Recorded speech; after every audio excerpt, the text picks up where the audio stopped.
الحمد لله نحمده ونستعينه ونستغفره ونؤمن به ونتوكل عليه ونعوذ بالله من شرور أنفسنا ومن سيئات أعمالنا من يهد الله فلا مضل له ومن يضلل فلا هادي له ونشهد أن لا إله إلا الله وحده لا شريك له ونشهد أن سيدنا ومولانا محمدا عبده ورسوله بالهدى ودين الحق أرسله صلى الله تبارك وتعالى عليه وعلى آله وصحبه أجمعين وبارك وسلم أبدا.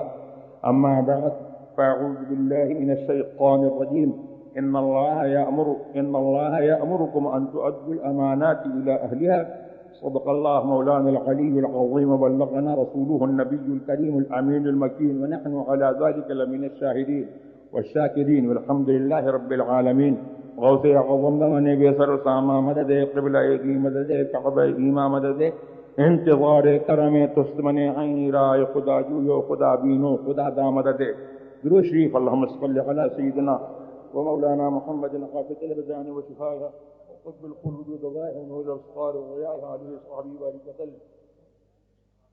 کم ہے،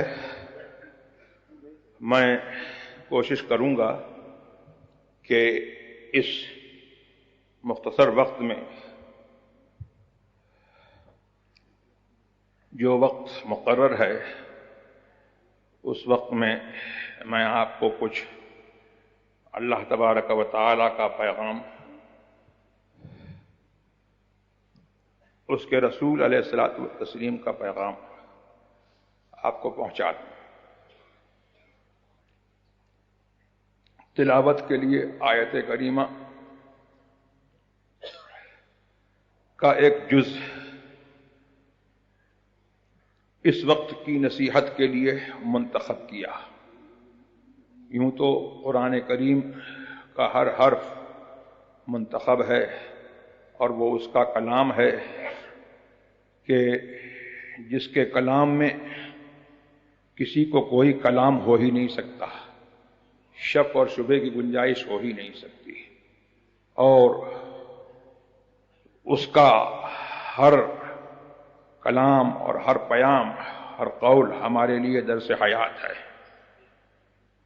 تو اللہ تبارک و تعالی نے ہم کو اس آیت کریمہ میں ایک درس زندگی دیا ہے جو ہماری پوری زندگی پر محیط ہے. ایک فرد کی زندگی کے تمام گوشوں کا بھی احاطہ کرتا ہے وہ پیام، اور ایک فرد کو دوسرے فرد سے جو تعلق ہے تو اس کا بھی احاطہ کرتا ہے. یعنی پوری کمیونٹی اور پورے سماج، مسلم معاشرہ، ایک مسلم معاشرہ کیسا ہونا چاہیے اور مسلم معاشرے کی آپس میں کیا ذمہ داری ہے وہ بھی ہم کو بتاتا ہے. قرآن کریم کا ارشاد یہ ہے کہ بے شک اللہ تبارک و تعالی تم کو حکم دیتا ہے اے لوگوں کہ تم امانتیں ان لوگوں کے سپرد کرو جو ان امانتوں کے اہل ہیں، ان امانتوں کے مستحق ہیں، ان امانتوں کے مالک ہیں، ان کو امانتیں سپرد کرو.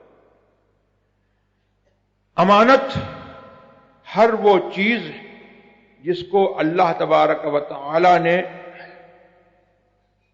بندے کو مکلف کیا ہے کہ وہ اس کی حفاظت کرے، وہ ہر وہ چیز جو ہے وہ امانت ہے. امانت جو ہے مال میں بھی ہوتی ہے. ہم نے آپ کو مال دیا کہ آپ یہ ہمارا مال رکھیے، تو یہ آپ کے پاس ہماری امانت ہے، اور آپ کی یہ ذمہ داری ہے اللہ تبارک و تعالی کے حکم سے کہ آپ اس امانت کو محفوظ رکھیں اور اس کو جوں کا توں باقی رکھیں، اس کے اندر کوئی چینج نہیں کریں، اس کی حفاظت کریں. اور پھر جب امانت دینے والا جو ہے جب اس کو مانگے تو آپ اس کو واپس کریں. یہ ایک امانت کا وہ مفہوم ہے جو عام طور سے جو ہے پبلکلی جو ہے جس کو عام پبلک سمجھتی ہے، لیکن امانت جو ہے وہ ہر چیز میں ہے۔ حضرت عبداللہ ابن مسعود رضی اللہ تبارک و تعالی عنہ کا قول ہے کہ امانت ہر شے میں لازم ہے، امانت کا لحاظ یہاں تک کہ طہارت میں، پاکی میں اور غسل جنابت میں بھی امانت کا لحاظ جو ہے وہ لازم ہے۔ اور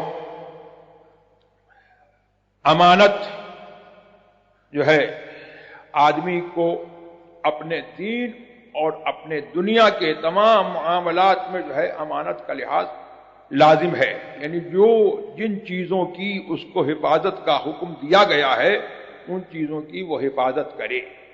اور یہاں تک کہ علماء یہ فرماتے ہیں کہ امانت کا مطلب یہ ہے کہ اللہ تبارک و تعالی نے ہمارے جسم میں جو اعضاء رکھے ہیں اور ہمارے جسم میں جو پاورز اللہ تبارک و تعالی نے جو ہم کو پاورز پرووائڈ کیے ہیں، اللہ تبارک و تعالی کی ان پرووائڈڈ پاورز میں جو اللہ کی دی ہوئی طاقتیں ہیں ان میں بھی جو ہے آدمی کو امانت کا لحاظ ضروری ہے۔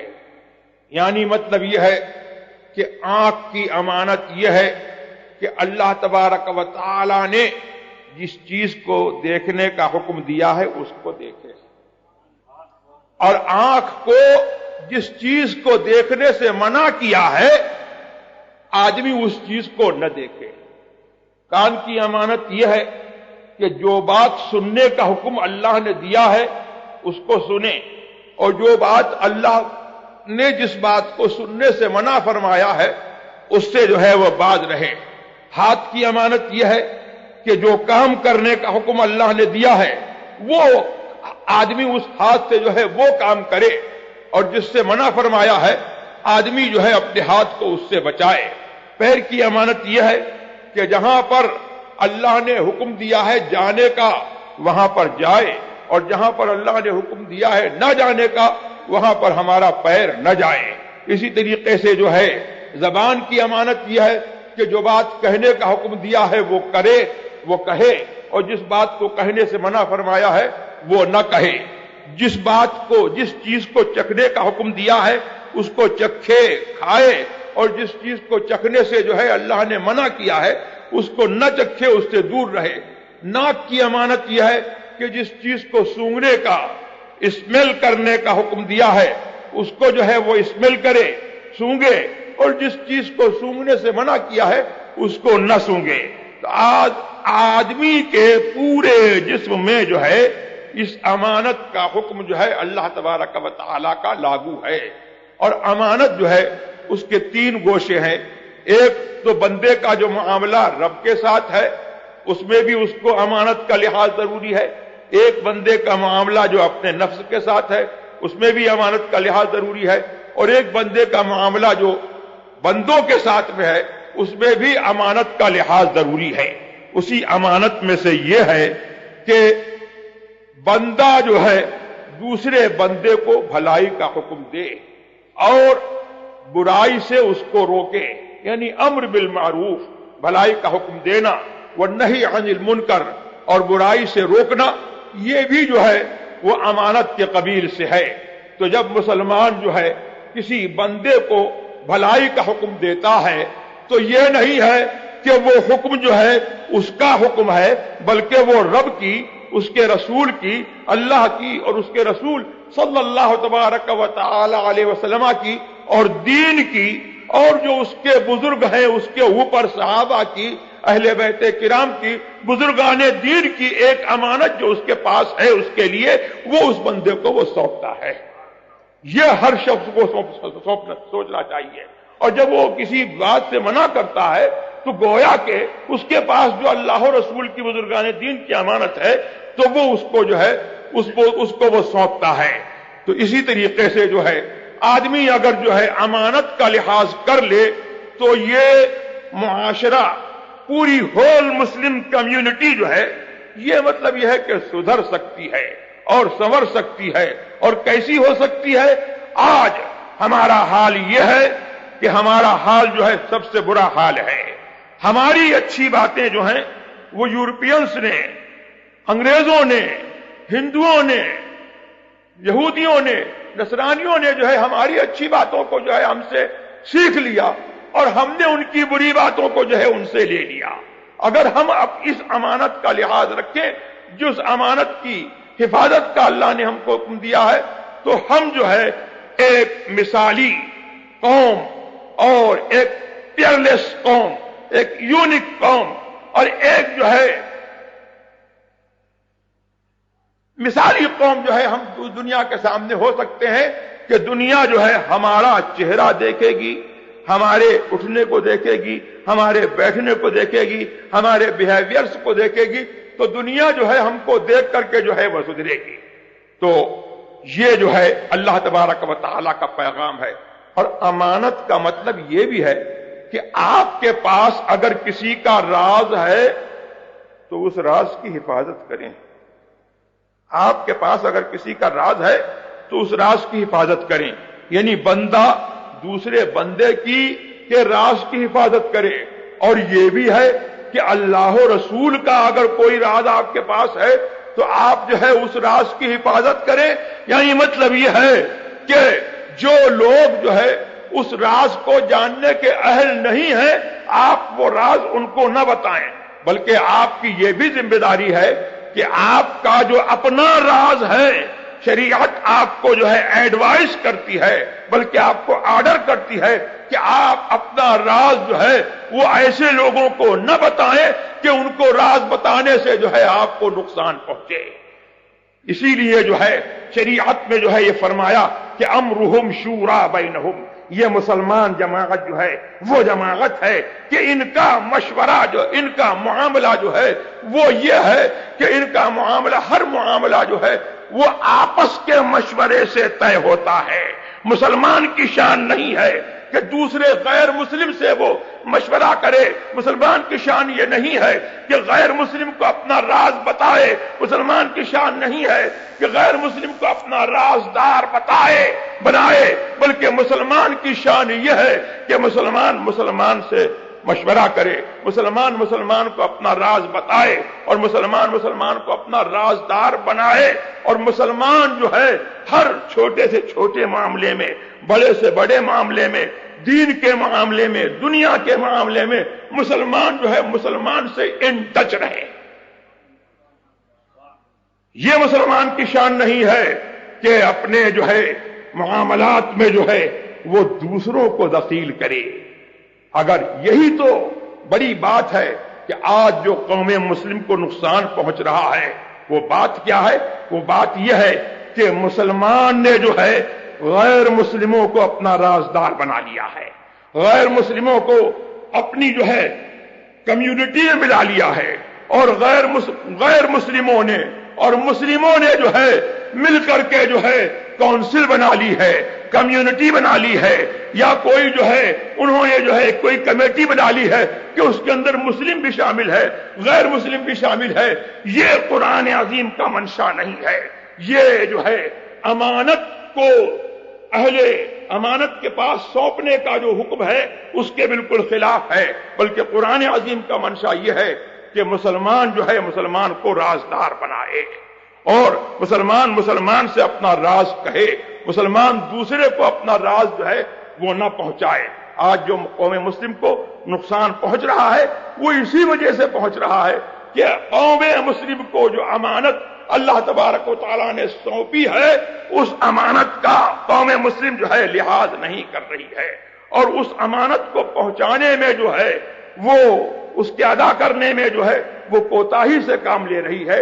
اس لیے جو ہے قوم مسلم کو جو ہے اس کا نقصان پہنچ رہا ہے. میرے سرکار ابد قرار جناب احمد مصطفیٰ محمد مصطفیٰ صلی اللہ تبارک و تعالی علیہ وسلم نے سچی خبر دی. اور کیسی خبر دی؟ سبحان اللہ. یہ وہابی کا دین ہوگا کہ جس کے دین میں جو ہے نبی کو جو ہے پیچھے کی خبر نہیں ہوگی، دیوار کے پیچھے کا حال نہیں معلوم ہوگا. لیکن میرا رسول، سنی کا رسول، مومن کا رسول، قرآن کا رسول، حدیث کا رسول، صحابہ کا رسول وہ ہے، اللہ اکبر، جو ہزاروں برس پہلے جو ہے اپنی جو ہے مدینے شریف میں جو ہے بیٹھ کر کے جو ہے ایسے دیکھ رہا ہے کہ گویا کہ جو ہے پوری ورلڈ جو ہے ایسے گریس اس کے سامنے ہے، پوری دنیا کو وہ دیکھ رہا ہے۔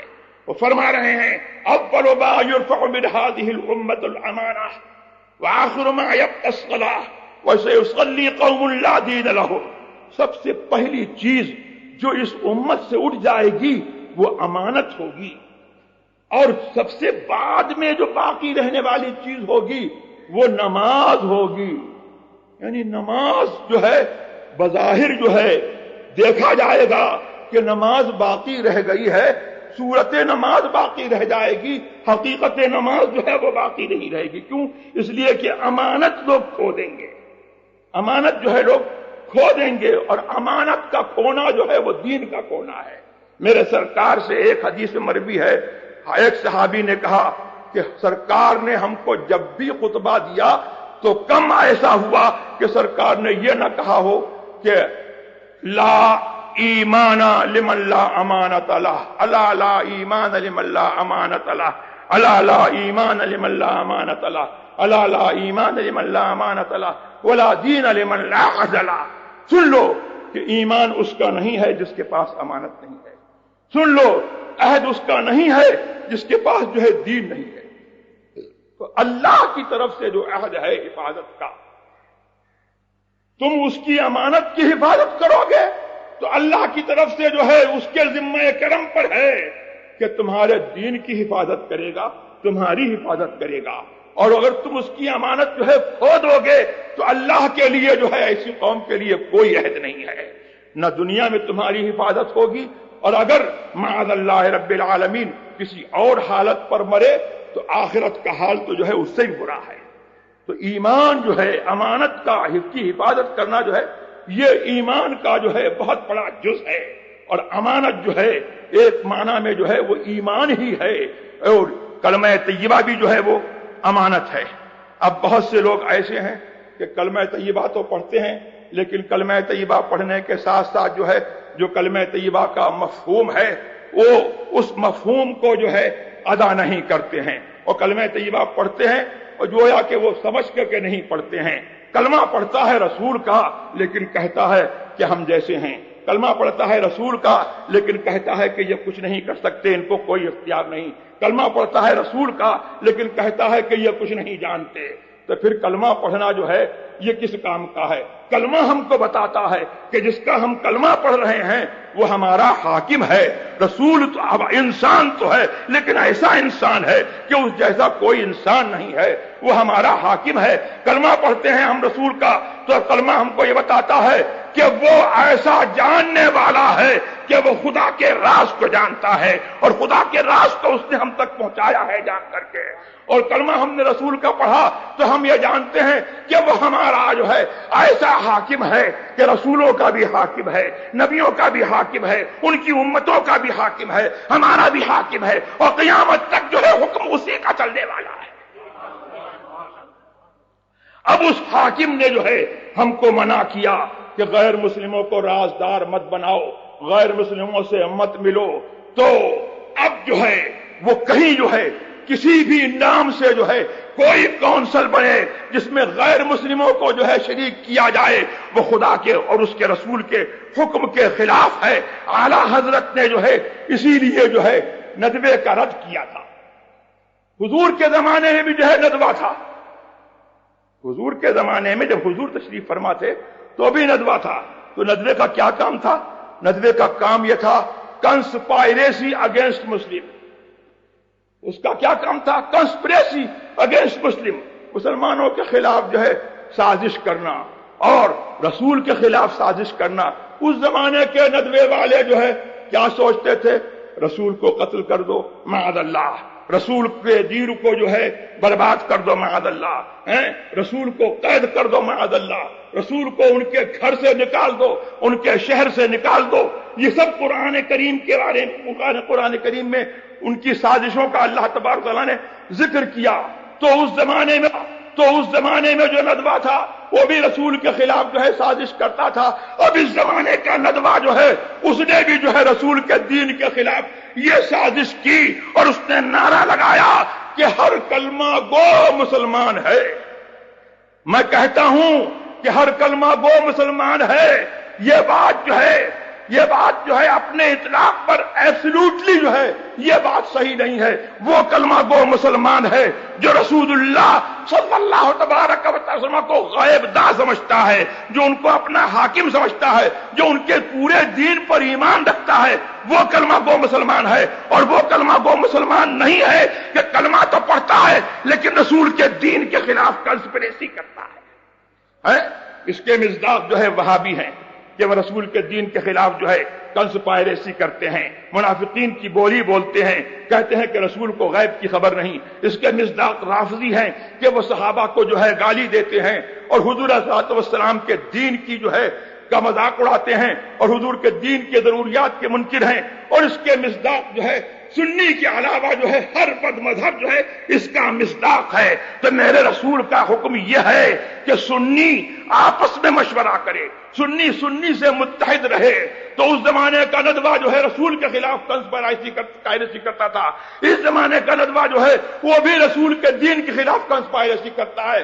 اب ندوے کا نام چاہے بدل جائے لیکن اس کا اگر جو ہے مقصد اور اس کا پرپز اور اس کا موٹو جو ہے اگر ایک ہے کہ سنی اور غیر سنی کو جو ہے اکٹھا کر کے معاذ اللہ رب العالمین دین کے پرنسپلز کو جو ہے بالکل جو ہے بدل دینا، تو یہ جو ہے یہ بھی جو ہے ایک ندوہ ہے اور یہ بھی ندوے کا ایک نیا روپ ہے۔ میں کہنا چاہتا ہوں کہ اس زمانے میں جو ہے بمبئی میں علماء کونسل بنے یا پاکستان میں جمہوری ملی کونسل بنے، جمہوری ملی کونسل جو ہے یہ اجتماعی ضدین ہے۔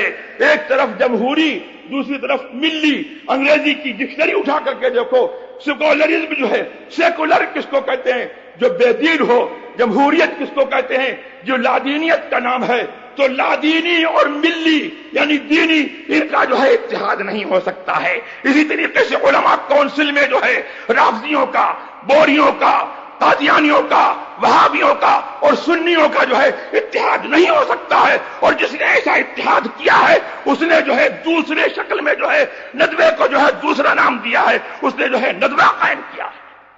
تو میرا جو ہے آپ سے جو ہے صرف یہی جو ہے کہنا ہے کہ اہل سنت کے مسلک کے اوپر جو ہے آپ حضرات قائم رہیں اور سنی جو ہے سنی کے ساتھ جو ہے متحد رہے، سنی کو رازدار بنائے، سنی علماء کونسل بنے یا سنیوں کی جو ہے کوئی مشورت کمیٹی بنے۔ الحمدللہ چشم ماں روشن و دل ماں شاد۔ اور اگر جو ہے کوئی اس قسم کے اس کے خلاف جو ہے اگر کوئی روش چلتی ہے تو آپ جو ہے اس سے ہوشیار رہیں۔ ان اللہ یامرکم ان تؤدوا الامانات الی اہلھا۔ اللہ کا حکم یہ ہے کہ اللہ کی امانتیں جو ہے ان کے اہل کے اور ان کے جو مالک ہیں، ان کے جو مستحق ہیں، ان کو سونپو، اپنا رازدار غیروں کو بد بناؤ۔ اسی میں جو ہے آپ کا فائدہ ہے۔ قرآن کریم نے ارشاد فرمایا یا ایھا الذین آمنوا لا تتخذوا بطانة من دونکم لا یعلونکم خبالا قد بدت البغضاء من افواہہم وما تخفی صدورہم اکبر۔ اے لوگو، اپنے سوا، مسلمانوں کے سوا جو ہے، سنیوں کے سوا دوسروں کو اپنا رازدار مت بناؤ، ان کے ساتھ مت بیٹھو، ان کے ساتھ جو ہے راز کی باتیں مت کرو، اس لیے کہ وہ تمہارے گھاٹے میں، تمہارے خسارے میں، تمہیں نقصان پہنچانے میں گئی نہیں کریں گے، کوئی کسر نہیں چھوڑیں گے۔ اور ان کی عداوت جو ہے ان کے منہ سے ظاہر ہو چکی، اور جو ان کے دل چھپائے ہوئے ہیں وہ بہت بڑا ہے۔ اللہ تبارک و تعالی مسلمانوں کو سمجھ دے اور ہم کو، تم کو، سب کو صحابہ کرام کے اور اہل بیت اعظام کے مسلک پر قائم رکھے، جس کی ترجمانی آج مسلک اعلی حضرت کے نام سے ہوتی ہے۔ اس کا نام جو ہے دوسرا جو ہے نام مسلک اعلی حضرت ہے، ورنہ یہ دین جو ہے حقیقتاً صحابہ کا دین ہے، رسول اللہ کا دین ہے۔ اعلی حضرت فرماتے ہیں کہ اہل سنت کا ہے بیڑا پار، اصحاب حضور نجم ہیں اور ناؤ ہے عطرت رسول اللہ کی۔ وآخر دعوانا الحمدللہ رب العالمین۔